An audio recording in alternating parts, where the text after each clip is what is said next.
Latest எபிசோடுகளை விளம்பரங்களே இல்லாமல் காணுங்கள்.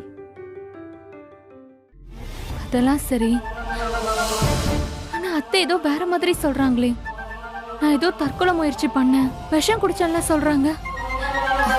அதெல்லாம் ஒண்ணும் இல்லக்கா, நீ பயப்படாத. அவங்க சொல்றதுல பாதிதான் உண்மை. இது தற்கொலை முயற்சி இல்ல, கொலை முயற்சி.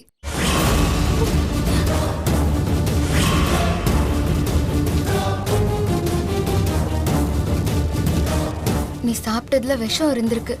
யாரோ விஷம் கலந்து கொடுத்திருக்காங்கக்கா.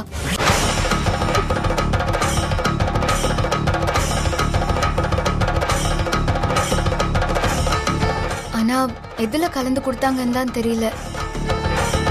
ஆனா அத்தை, உன் புருஷன் உன் கூட சண்டை போட்டதுல நீ சூசைட் அட்டெம்ப்ட் பண்ண பாத்திருக்கேன்னு நினைச்சிட்டாங்க. ஏய், என்னடி சொல்ற? யார் எனக்கு விஷம் கொடுத்திருப்பா? நான் யார்கிட்டயும் எந்த பிரச்சனையும் பண்ணலையே. எனக்கு விஷம் கொடுக்கற அளவுக்கு யாரடி எதிரிங்க இருக்காங்க? உன்னை பிடிக்காதவங்க இந்த வீட்டுல இருக்காங்க. என்ன பிடிக்காதவங்க யாரு? அத்தை கூட என்ன நல்லா தான் பாத்துக்கிறாங்க இந்திரா. அக்கா, இங்க பிரச்சனை பண்றவங்களுக்கு மட்டும்தான் எதிரிங்க இருக்காங்கன்னு நினைச்சிட்டியா? நம்ம பாட்டுக்கு நம்ம வேலையை பார்த்துட்டு சும்மா இருந்தா கூட சில பேருக்கெல்லாம் சுத்தமா பொறுக்காது, உறுத்துக்கிட்டே இருக்கும். எப்படி நம்ம நிம்மதியா கெடுக்கலாம் தான் பார்த்துட்டே இருப்பாங்க. என்னடி என்னென்னமோ சொல்ற, எனக்கு எதுவுமே புரியல. என் குழந்தைக்கு எதுவும் ஆயிருக்காதுல இந்திரா. எனக்கு என்ன ஆயிருந்தாலும் பரவாயில்ல, ஆனா என் குழந்தைக்கு எதுவும் ஆக கூடாது. ஒண்ணுமே ஆயிருக்காதுக்கா, நீ ஒன்னும் கவலைப்படாத. கடவுள் நம்மள எப்பவுமே கைவிட மாட்டாரு. நம்ம யாருக்கும் எந்த கெடுதலுமே பண்ணலையேக்கா. டாக்டர் வரட்டும், நம்ம செக் பண்ணி பாத்துடலாம். இருந்தாலும் எனக்கு யாரு விஷம் கொடுக்க போறா? என்னால நம்பவே முடியல இந்திரா. நான் தான் உன் கூட இருக்கேன்ல. இப்ப கூட இந்த விஷயத்த உன்கிட்ட நான் ஏன் சொன்னேன்னா, நீ இனிமே கவனமா இருக்கணுங்கிறதுக்காக தான். தயவு செஞ்சு இனிமே யாரையுமே நம்பாதக்கா. அதே நேரம் பயப்படாத. நான் உன் கூடவே தான் இருக்கேன். நான் பாத்துக்கிறேன். நீ ரெஸ்ட் எடு. நான் இங்கேயே தான் இருக்கேன். நீ தூங்கு.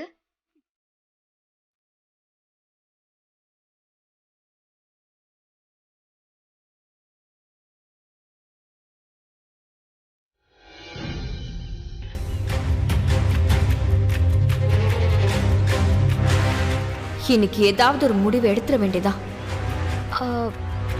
டாக்டர். எஸ், உங்களை எங்கேயோ பார்த்த மாதிரி இருக்கே. என்ன டாக்டர், அதுக்குள்ள என்ன மறந்துட்டீங்களா? உங்க ஒய்ஃப் என்னோட கம்பெனில தானே ஹெச்ஆரா இருக்காங்க. எங்க ஃபேமிலியோட ஃபங்க்ஷனுக்கு கூட வந்திருந்தீங்கல்ல? ஆமாம்மா, சொல்லுங்க. தெரிஞ்சவங்க யாராவது அட்மிட் ஆயிருக்காங்களா? இல்ல உங்களுக்கு ஏதாவது ஹெல்த் இஷ்யூவா? இல்ல டாக்டர், எனக்கு பிடிக்காதவங்க, வேண்டாதவங்க இங்க அட்மிட் ஆயிருக்காங்க. புரியலையே, என்ன சொல்றீங்க? நான் உங்களை பார்க்க வந்ததே உங்க மூலியமா எனக்கு ஒரு ஃபேவர் நடக்கணும்னு தான். சொல்லுங்க, பண்ணிடலாம். காவியான்னு ஒரு பேஷண்ட். ஆமா, சூசைட் அட்டெம்ப்ட் பண்ணாங்களே, அவங்க உங்களுக்கு ஃப்ரெண்டா? அவங்க இப்ப நார்மலா தான் இருக்காங்க. சீக்கிரம் டிஸ்சார்ஜ் பண்ணிடுங்க.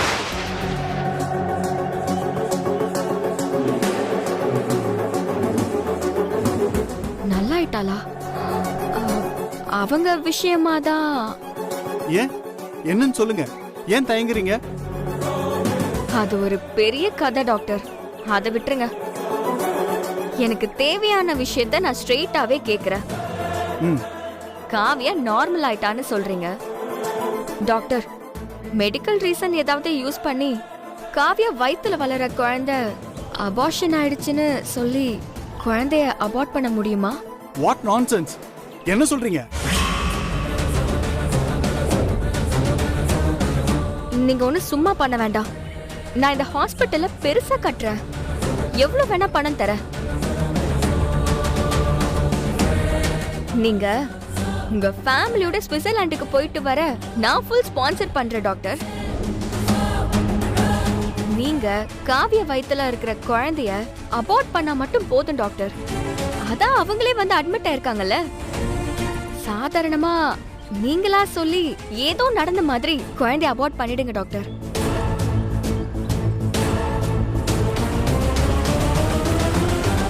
ஏன்னா எனக்கு அந்த குழந்தை இருக்கிறது பெரிய இடைஞ்சலா இருக்கு.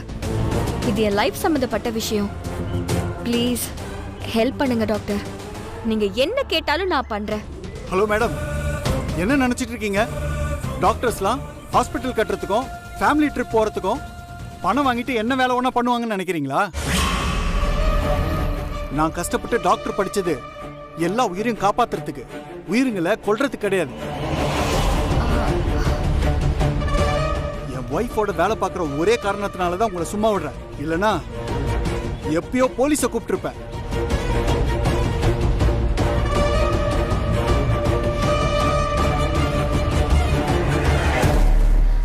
டாக்டர் டென்ஷன் ஆகாதீங்க.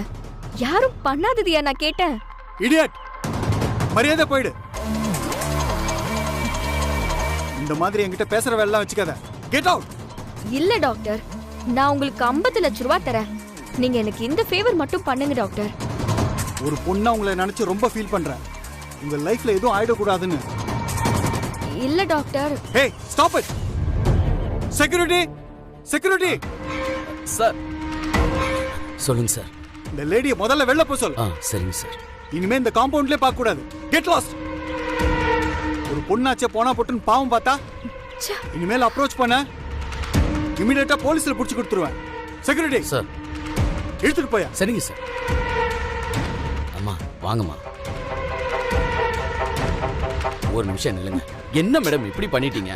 உங்களுக்கு யார்கிட்ட எப்படி பேசணும்னு தெரியல மேடம். டாக்டர்கிட்ட போய் இப்படி பேசியிருக்கீங்களே மேடம். நான் பக்கத்துல இருந்து கேட்டுட்டு தான் இருந்தேன். நீங்க பேசுனது நல்லா கேட்டுச்சு. உங்களுக்கு இந்த மாதிரி காரியம் ஆகணும்னா எங்களை மாதிரி ஆளுங்கள்ட்ட பேசுறதை விட்டுட்டு ஸ்ட்ரெயிட்டா டாக்டர்கிட்ட போய் பேசியிருக்கீங்க. அவங்க அதெல்லாம் செய்வாங்களா? அதை செய்யறதுக்கு வேற ஆளுங்க இருக்காங்க. என்ன சொல்றீங்க? உங்களுக்கு என்ன, சின்ன உயிரை எடுக்க தானே டாக்டர்கிட்ட போனீங்க? பெரிய உயிரையும் சேர்த்து எடுத்துருவோம். அதுக்கும் ஆளுங்க இருக்காங்க.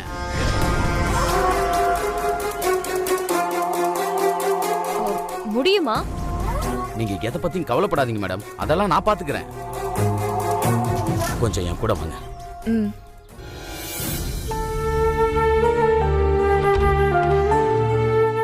டாக்டர் சொல்லுங்க. என் மருமக கண்ணு முழிச்சிட்டா. மேடம், எனக்கு 5 to 10 minutes டைம் கொடுங்க. நான் ஒரு முறை செக் பண்ணிக்கிறேன். அப்புறம் எல்லாரும் போய் பார்க்கலாம். ஓகே டாக்டர் ஒரு நிமிஷம். இவளுக்கு இப்படி ஆனதுனால அவ வயித்துல வளர்ற குழந்தைக்கு எந்த பாதிப்பும் இருக்காதுல்ல? கொஞ்சம் பயமா இருக்கு. ஏன் டாக்டர் எதுவும் சொல்ல மாட்டேங்கிறீங்க? டாக்டர் ப்ளீஸ், அக்காக்கு பயப்படுற மாதிரி எதுவும் இல்லைல்ல? அதை எதையும் உறுதியா சொல்ல முடியாது. ஏன்னா விஷம் சாப்பிட்டுருக்காங்க. அவங்கள ரெக்கவர் பண்ணியாச்சு. குழந்தை அபார்ட் ஆகிற மாதிரி எதுவும் நடக்கல. ஆனா விஷத்தோட பாதிப்பு சிலது இருக்கும் இல்லையா? அது முழுசா ஸ்கேன் பண்ணி பார்த்ததுக்கு அப்புறம் தான் எதுவுமே சொல்ல முடியும்.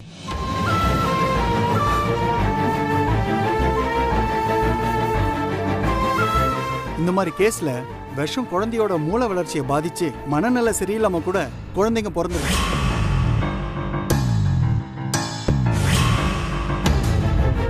அதே மாதிரி சின்ன சின்ன ஊனங்கள், சின்ன சின்ன குறைபாடுகளோட பிறக்கவும் வாய்ப்பு இருக்கு. டாக்டர் அந்த மாதிரி ஏதாவது இருந்துச்சுன்னா என்ன தப்பா நினைக்காதீங்க.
வரைக்கும் எதுவும் ஆகாது ஜெயா, நீ ஒன்றும் கவலைப்படாத. இல்லங்க, எத்தனை வருஷம் கழிச்சு நம்ம வீட்ல ஒரு வாரிசு உருவாயிருக்கு. எவ்வளவு நாளா நான் ஃபீல் பண்ணிட்டு இருக்கேன்.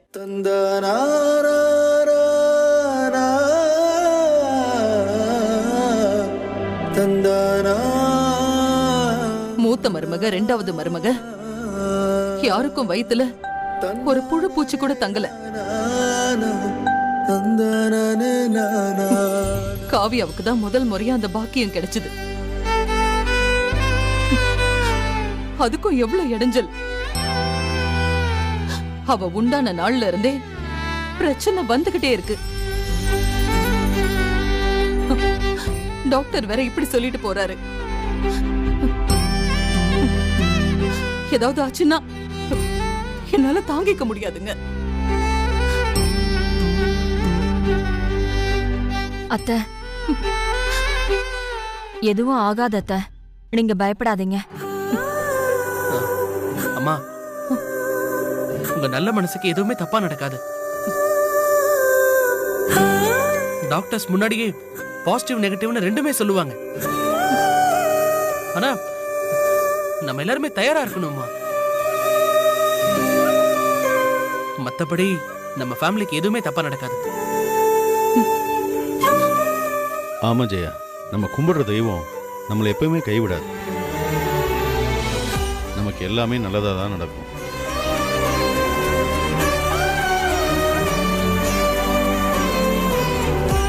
கடவுளே, அக்கா வயித்துல குழந்தை இருக்கிறதுனாலதான் ஜெயா அத்தை அவளை நல்லா பாத்துக்கிறாங்க. அவளுக்கு நல்ல மரியாதையும் கொடுக்கறாங்க. அவ்வளவும் அந்த குழந்தை உண்டானதுனாலதான் கதிர் மாமா அலட்சியப்படுத்தினாலும் காவியாவை நல்லா பாத்துட்டு இருக்காங்க. இதுவும் தப்பா நடந்துடக்கூடாது கடவுளே. இந்திரா,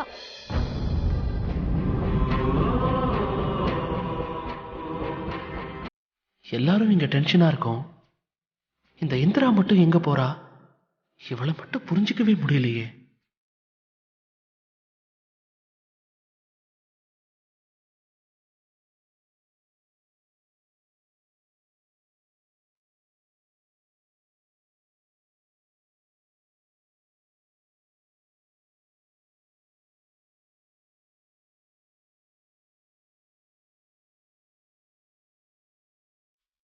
அக்கா, என்னம்மா?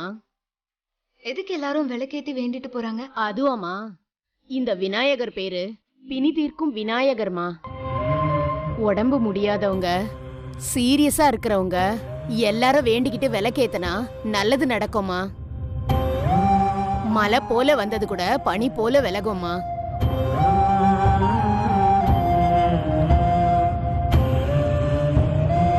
உன் முகத்தை பார்த்தாவே உனக்கு வேண்டியவங்க யாரும் முடியாம இருக்காங்க போல இருக்கு. விநாயகரை வேண்டிக்கிட்டு ஒரு விளக்கேத்தி வச்சா எல்லாம் சரியா போயிடுமா.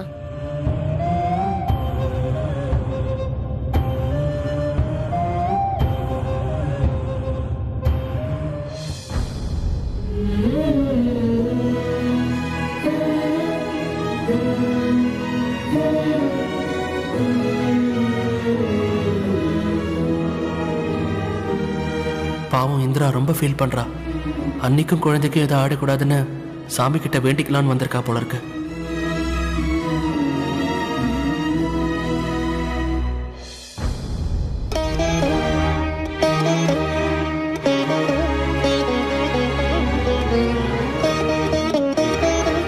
கடவுளே, ஏன் எங்களை இப்படி சோதிக்கிற? என் அக்கா யாருக்கும் எந்த துரோகமும் நினைக்காதவ. அவளுக்கு இப்படி ஒரு நிலைமை தேவையா? அவ வயித்துல இந்த உலகமே தெரியாத ஒரு உயிர் வளர்ந்துகிட்டு இருக்கு. அம்மாங்கிற ஸ்தானம் தான் இப்ப அவளுக்கு இருக்கிற ஒரே சந்தோஷம். அந்த குழந்தைக்கு ஒன்னும் ஆயிடக்கூடாது.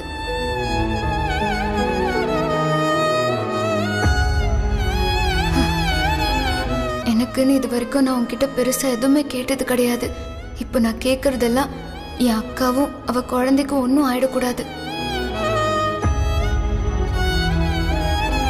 என் அக்காக்கும் அவ வயித்துல வளர்ற குழந்தைக்கும் எதுவுமே ஆயிடக்கூடாது. அது மட்டும் தான் நான் உன்கிட்ட கேட்டுக்கிறேன்.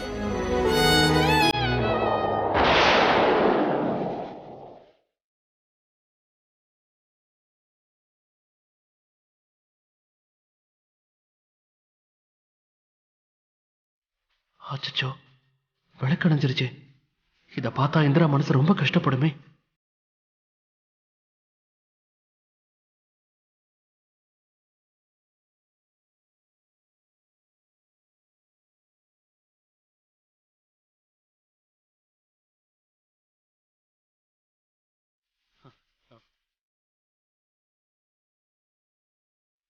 நீங்க என்ன பண்ணிட்டு இருக்க கௌதம்? சாமி கும்பிட வந்தேன். சரி, சாமியை பார்த்து கும்பிடு.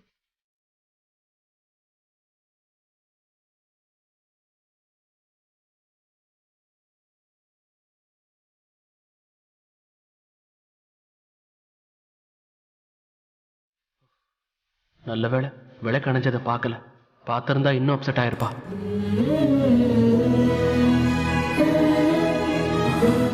சாமி, எங்க அண்ணி நல்லபடியா திரும்ப வரணும். அவங்கள காப்பாத்தின மாதிரி அவங்க வயித்துல வளர்ற பேபியும் காப்பாத்திரு.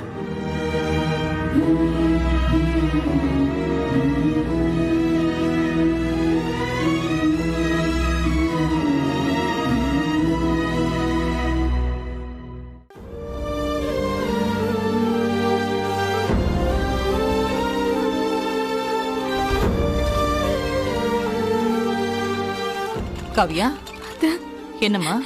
ஒன்னும் ஆகலம்மா. நீ எதுக்கும் பயப்படாத. குழந்தைக்கும் எதுவும் ஆகல. நீங்க 2 பேரும் சேஃபா இருக்கீங்க. நீ எதுக்கும் பயப்படாத.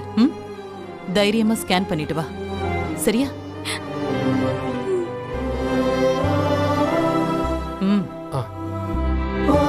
காவியா, என்னங்க, எனக்கு ரொம்ப பயமா இருக்குங்க. அதெல்லாம் ஒண்ணும் ஆகாது. நீ தைரியமா இரு. ஆமா, இந்திரா எங்க?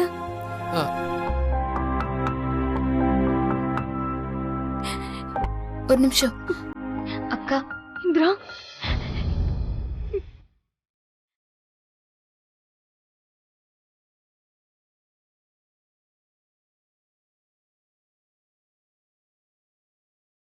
உனக்கு ஒன்னும் ஆகாதுக்கா. நீ தைரியமா போயிட்டு வா.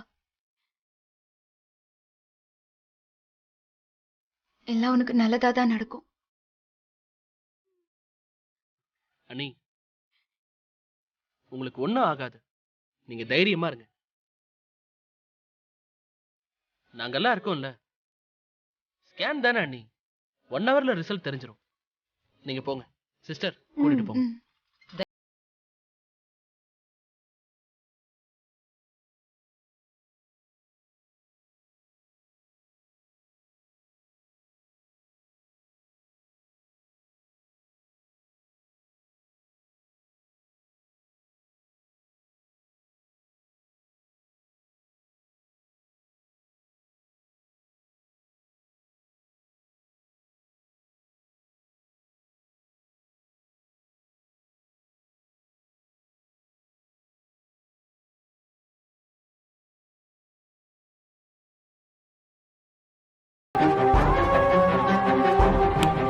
மேடம், இவன் தான் நான் சொன்ன ஆளு.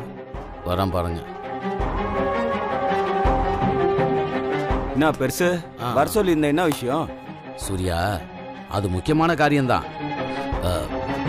மேடத்துக்கு நம்மளால ஒரு காரியம் ஆகணுமா, அதுக்கு லட்சமா பணம் தராங்களாம். என்ன மேடம், என்ன பண்ணும்? ஐசியூல அட்மிட் ஆயிருக்காளே காவியா. ஆமா மேடம், சொல்லுங்க. அவ கதைய முடிக்கணும்.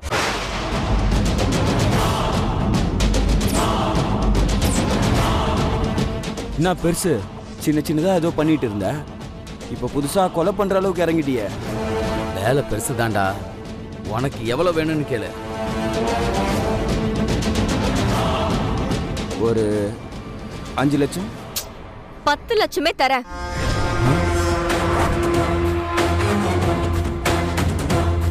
பத்து லட்சமா? என்ன பெருசு? ஆமாண்டா, எனக்கு 3 லட்சத்தை கொடுத்துரு, மீதி 7 லட்சத்தை நீயே எடுத்துக்க. ஆனா காரியத்தை கச்சிதமா முடிச்சிடறா. சரி பெருசு, நான் பண்ணிடுறேன். ஒன்றும் பிரச்சனை இல்லை மேடம், இன்னைக்கு ராத்திரியே நான் முடிச்சிடுறேன். நீங்க பணத்தை மட்டும் ரெடி பண்ணி வைங்க.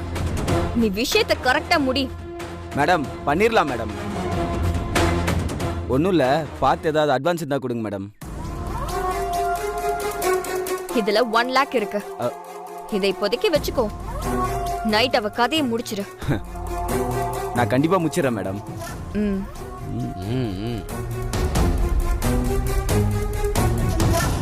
இன்னைக்கு ராத்திரியோட எனக்கு இருந்த ஒரே எதிரியும் தொலையட்டும். அந்த காவியா ஒளிஞ்சிட்டா போதும், என் ரூட்டு கிளியர் ஆயிடும். கதிரை கல்யாணம் பண்ணிக்க எனக்கு எந்த தடையும் இருக்காது.